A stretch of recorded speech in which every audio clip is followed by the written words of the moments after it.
الرحيم. حديث ثابت بن الضحاك وكان من أصحاب الشجرة أن رسول الله صلى الله عليه وسلم قال: من حلف على ملة غير الإسلام فهو كما قال، وليس على ابن آدم نذر فيما لا يملك، ومن قتل نفسه بشيء في الدنيا عذب به يوم القيامة، ومن لعن مؤمنا فهو كقتله، ومن قذف مؤمنا بكفر فهو كقتله. یہ باب کے دو حدیثونو یو بل ورستاسو ویل دی او د باب غټ عنوان دارے چې انسان د خپل ځان په خپل نه قتلوي. کم خلق چې په کومه طریقه باندې خودکشي وکړي ځان مړ کړي نو قیامت کې به د هغه سزا هم دغه چې الله به په هغې طریقه باندې دی مړ کړي او بیا ژوندی کوي په کومه طریقه چې دنیا کې د ځان مړ کړو. دا حدیث دی د سیدنا ثابت بن الضحاک رضی اللہ تعالی عنہ. صحابہ کرام ټول د نبی کریم صلی اللہ علیہ وسلم دوستان دي، د ټولو نه الله راضي دی، ټول جنتیان دي، لیکن د دې مراتب ایک جدا والے دی، فرق دی پکې. د ټولو صحابه کرام شان یو شان نه دی. ساغ دی چاچے ډیر مخکې اسلام قبول کړی دی او تکالیف یې برداشت کړی دي، هغې ته سابقون اولون وي. قرآن مجید فرمایي خپله چې لا یستوي ندی برابر تاسو کې هغه خلک انفق قبل الفتح وقاتل چې هغې د فتح مکې نه مخکې دا الله په لار کې جهاد کړی دی او انفاق یې کړی دی، هغه د رستنو نه غوره دي. یعنې چا چې تکالیف څومره برداشت کړي دي دومره د هغه مرتبه ډېر ده. خو بیا چې د قسمونه ذکر کړي سرستو چا ایمان راوړی، نور چا ایمان راوړی، چا ایوا کړې ده، مهاجرینو له ځای ورکړی دی، چا هجرت کړی دی، دا ټول په خپل خپل ځای مشکل څیزونه دي. اقسام چې ذکر کړي نو بیا فرمایي وکلا وعد الله الحسنى. دې ټولو صحابو سره الله د جنت لوس کړی دی. نو مراتب یې ډېري، لکه موږ وایو خلفای راشدین، نو دا څلور صحابه کرام دي: سیدنا ابوبکر صدیق، سیدنا عمر بن خطاب، سیدنا عثمان ذو النورین او سیدنا علی بن ابی طالب رضی اللہ عنہم اجمعین. د دې د تابعدارۍ نبی کریم صلی اللہ علیہ وسلم بالخصوص حکم کړی دی. نو کله په دې څلورو کې هم دوه خاص کړي دي: اقتدوا بالذین من بعدی ابا بکر و عمر. زمان وروسته دوه ملګرو پسې ځای ابو بکر و عمر رضی اللہ عنہما. دا مرتبو حیثیتونه دي، صحابه ټول دي، لیکن د بعضو مراتب د بعضو مقابله کې ډیر دي. دې صحابي سره ذکر کوي کان من اصحاب الشجره. دا یو خاص واقعې ته اشاره ده پدې کې چې دا د شجرې د مرګرو نه وه. شجره ونې ته وایي، اصحاب د صاحب جمع دی، مرګرې صحابي چې ورته موږ وایو. رسول الله صلی الله علیه وسلم شپږم هجري کې عمرې دپاره روان شو. تفسیری کسے نشو گولے، لار کے مشرکین منع کړو. سیدنا عثمان رضی اللہ عنہ بیا لے گلے دروغ دپاره دلته افواه خوره شوه چې سیدنا عثمان شهید کړی شو. رسول الله صلی الله علیه وسلم د یو ونې د لاندې کېناستو او صحابه کرامو نه وعده واغسته چې موږ به د عثمان د وینې بدل اخلو. ونې ته عربی کې شجره وایي. اصحاب الشجره منې هغه صحابه چې هغې دغلته کې رسول الله صلی الله علیه وسلم عد کړی د دې خبرې چې موږ به سیدنا عثمان د وینې بدل اخلو. دا 1400 کسانو. او دی باره کې قرآن مجید فرمایلی دی چې الله د هغې مؤمنانو رضا دی چې هغې تا سره بیعت کړی دی تحت الشجره د ونې د لاندې، دا هم جنتیان دي. صحابه کرام ټول جنتیان دي، خو دې کې د بعضو ذکر بالخصوص رسول الله صلی الله علیه وسلم کړی دی. دا یو خاص سرټیفیکیټ دی، ځکه کانا من اصحاب الشجره وي، یو خاص مرتبه ته اشاره ده چې دا په هغې صحابو کې او چا چې د ونې د لاندې د رسول الله صلی الله علیه وسلم سره وعده کړې وه. په دې د حدیث اهمیت نور هم ښکاره شي چې دا صحابه کرامو کې وړې درجې والا صحابي نه دی، لوی درجې والا صحابي دی. هغه وایي رسول الله صلی الله علیه وسلم فرمایلی دی من حلف علی ملت غیر الاسلام، چا چې قسم وخوړ د اسلام نه علاوه په بل ملت او په بل دین، فهو کما قال، نو دی هغه شانته دی څنګه چې د ویلي دي. یعنی یو سړی قسم وخوري، قسم به سړی په څه شي خوري؟ قسم به سړی خوري د الله په ذات باندې،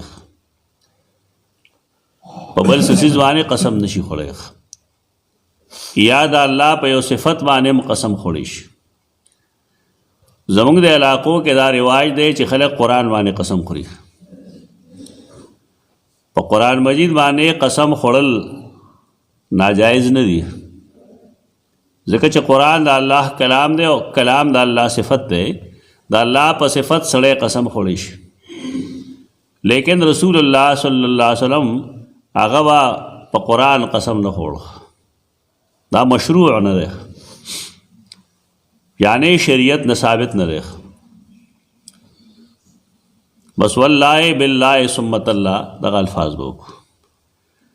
که یو سړی د الله د ذات او د هغه د صفت نه علاوه په بل څه څیز باندې قسم وخوري نو دا سړی د شرک ارتکاب کوي. من حلف بغیر الله فقد اشرک، چا چې د الله نه سوا د بل چا نوم قسم وخوړ نو د شرک ارتکاب کړی دی، د شرک یې کړی دی. نو اوس ګورو چې یو سړی د الله نه سوا په بل دین باندې او په بل ملت قسم وخوري. مثلا سړی دا وایي چې زما د پلات او په منات باندې قسم وي، فهو کما قال، نو رسول الله صلی الله علیه وسلم فرمایي دی هغه شان دی څنګه چې ویلي دي. پلات منات باندې څوک قسم خوري؟ مشرکان. پښتنو کې خدا ډېر دي، تا د پیر بابا وایي چې دا خبره داسې نه، پیر بابا خو الله نه دی، تا شرک کوي دا سړی، تا د لوی ځوان وایي، تا د کاکا صاحب وایي. رسول الله صلی الله علیه وسلم امتیانو ته څه شی پرېږدي نه چې ګیندي دی بیا شرک درل شي. هغه د شرک ټولې سوړې بندې کړي.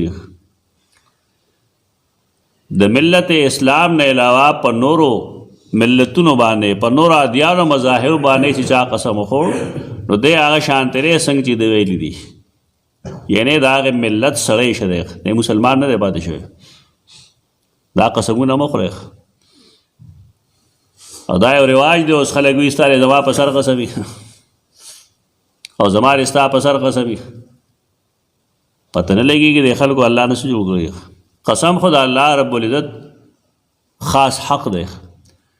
څنګه سړی مخلوق ته را مدد شي نشي ویلی، نو دارنګې مخلوق ته د هغه په نوم باندې قسم نشي خوړی. نو یوې دا خبره وکړه، دا ډېره سخته خبره ده، پکار دی چې مسلمانان ځان د دې نه وساتي. قرآن مجید باندې هم قسم مه خورئ. دا قسم دپاره نه راغلی، دا راغلی دی لیدبروا آیاته، چې خلک ځان په دې پوهېږي، دې په احکامو ځان پوهېږي، په دې عملو کې. قرآن مجید دې دپاره نه راغلی. ولیس علی ابن آدم نظر فیما لا یملکو، دا دویمه خبره کوي. او نشته دی په انسان باندې منښته د هغې څیز چې دی اختیارمند نه وي، مالک یې نه وي. څه مطلب دی؟ یو انسان دی منښته نه کوي د هغه څیز چې د سره نه وي. د هغې وجه دا ده چې کله د منښته وکړه نو دا هغه څیز په ځان باندې لازم کړه، منښته یې په ځان لازمه کړه. اوس په دې دا څیز د کوم ځای نه پیدا کوي؟ مثلا یو سړی دا وایي چې یا الله که زما فلانې کار وشو نو زه به ستا په نوم 1 کروڑ روپۍ ورکوم. ما ته سره کروڑ روپۍ کم دی. دی ولې غلط منښته کوي؟ منښته چې کوي نو داسې دی وکړي کوم چې د وس د لاندې. مثلا دا وایي چې یا الله که زما فلانې کار وشو نو زه به ستا په نوم باندې یو مسکین موړ کوم، ستا د رضا دپاره به فلانې کار وکړم. بس ته خپل وس لاندې کار دی ووایي. داسې منښته ولیکي چې هغه پوره کولی نه شي. بیا ډېرو خلکو داسې منښتې کړي دي هغه یې پوره کړي نه دي، د الله ذمه دار تللي دي دنیا نه، نو دا به ځان فرض کړله. هسې دا خبره هم زده کول پکار دي چې منښتې سره قسمت نه بدلېږي. د خلکو خیال دی چې که ما منښته ومنله نو خامخا به دا کار کېږي. دا نه کېږي. حدیث کې راځي رسول الله صلی الله علیه وسلم فرمایي منښتې سره د قسمت نه او تقدیر نه بڑھ کر سکار نه کېږي. خو دومره دا چې دا یو مال دی الله رب العزت یې د شوم د جیب نه راوباسي. یعنی منښته منل د شومانو کار ده. شوم الله سره شرط ولګوي چې یا الله که زما فلانې کار وشو نو زه به ستا په رضا فلانې کار وکړم. دی شرط لګولی الله سره، نو کار خو نه شي، ثواب خو نه شي میله ورته. ښه طریقه دا ده چې انسان حسب توفیق څه نیک عمل وکړي. 100 روپۍ د الله په لار کې ورکړي، ته چا غریب غربا امداد وکړي، نو بیا الله ته سوال وکړي چې یا الله ستا د رضا دپاره ما فلانی کار وکړو، ته په ما مهربان شې او زما فلانی کار پوره کړي. دې ته بیا وسیله وایي د نیک عمل. نو وسیله د نیک عمل د دې قرآن مجید کې حکم دی وابتغوا الیه الوسیله، الله ته د نزدېکت ذریعه تلاش کړئ. منښته کول عبادت ته بېشک، لیکن دا پسندیده کار نه دی، ناپسندیده دی. پسندیده دا دی چې سړی نیک عمل وکړي او د هغې په وسیله د الله نه سوال وکړي. ومن قتل نفسه بشیء فی الدنیا عذب به یوم القیامه. د دې جملې باب سره تعلق دی. او چا چې خپل ځان قتل که په څه څیز په دنیا کې، خپل ځان قتلول ته خودکشي وایي، د کاف پیښ سره. خودکشي نه دی، د کاف زور نه دی. خودکشي کش قتلولو ته وایي. لکه موږ وایو دا دوایي جراثیم کش ده، نو جراثیم کش معنی جراثیم مړه کوي، او کش راښکلو ته وایي.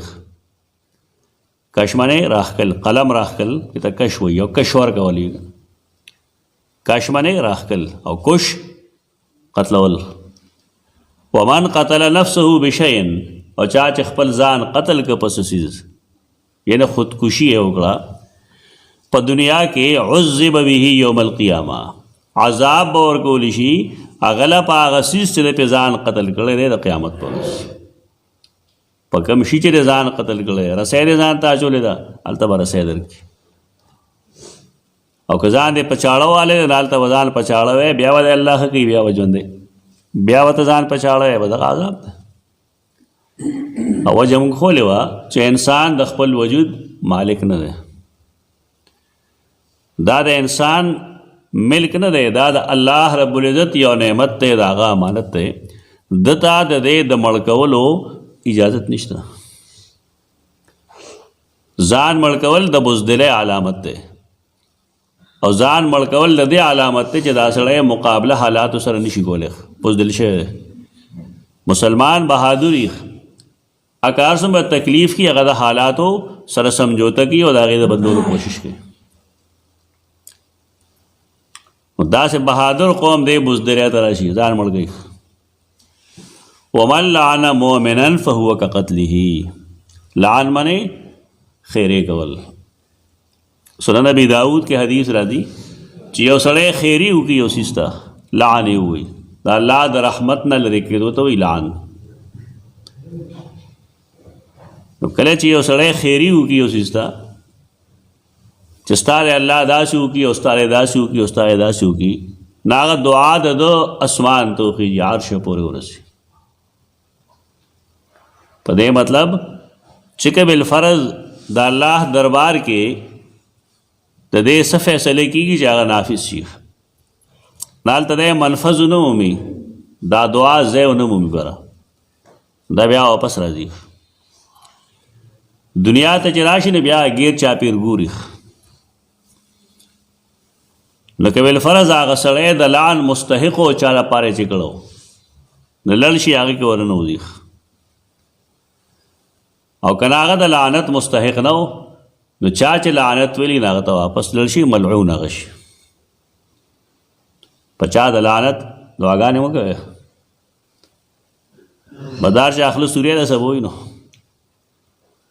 ومن لعن مؤمنا او چا چې یو مؤمن باندې لعنت وکړو هغه ته دا خیرې وکړې چې تا د الله د خپل رحمت نه محرومه کي فهو کا قتله نو دا داسې ګناه ده لکه څنګه چې د قتل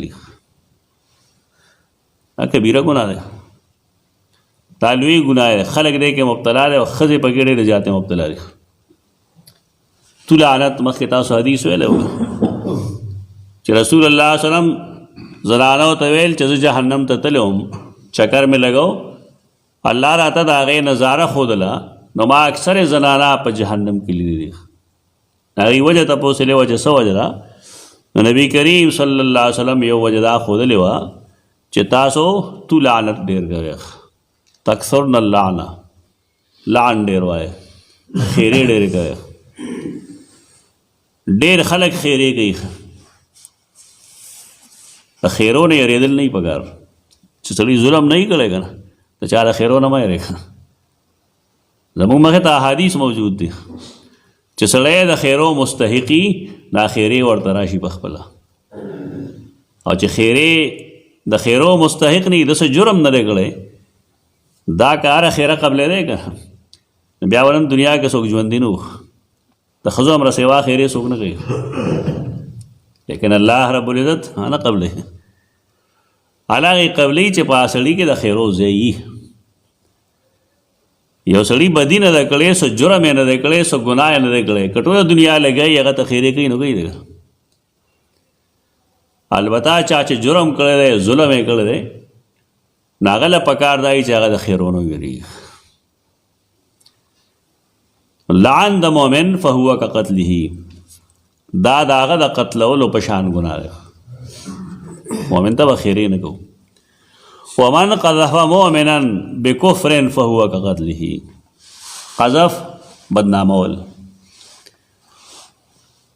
کاغا د بدفعلی بدنامولی او کس د گناه بدنامولی دواړو ته قذف وي وشتل دی اصل کې ومن قذف مؤمنا او چا چې یو مؤمن وویشته بکفر په کفر یعنی مؤمن ته کافر وي دا خو د خلکو مشغله ده ایلا پکړاوه کوي بس کافر دی دا جی کافر ده فلانے کافر دے فلانے کافر دے مومن تا کافر وائل دا گناہ کبیر دے او دا محادیثو کرا دی چی چا تو کافر ہوئی او اگر کیا کفر نہیں نو دا سڑے پخپل کافر کی مسلمان تا کافر وائل گناہ دے تاسو مخبل خلق کنٹرول کے ساتھ دے گا قار کې راشه یا ګپ کې راشه رسول ته ویل کافر بچیا دا وسوي دا چې زمونږ تکیا کلام جوړ شوی تکیا کلام دی خو نه دی تا ډېر جرم وکړو پلار دی ولا کافر کا یعنې عجیبه خبره ده چې ستا به جنګ یو کس سره وي نو خلک د هغه پلار مور کنځي بیا دا ډېر لوی د شرم خبره د یو سړي ما سره جنګ دی نو هغه ته څه حق رسېږي چې زما ښځې ته یا زما مور ته کنځل شروع کړي دا ډېره لویه بد اخلاقي ده یا هغه ته څه حق رسېږي چې زما پلار ته کافر ووایي دا جایز نه دی نو چا چې وویشت یو مؤمن بکفرن بدنامه ولګوله په مؤمن د کفر فهو کقتله نو دا هم داسې ګناه ده لکه ته به وایې چې مسلمان یې قتل کړی دی دې سوزون نه ځان ساتئ کوشش کوئ چې دا جرائم په انسان کې نه وي اقول قولي هذا استغفر الله لكم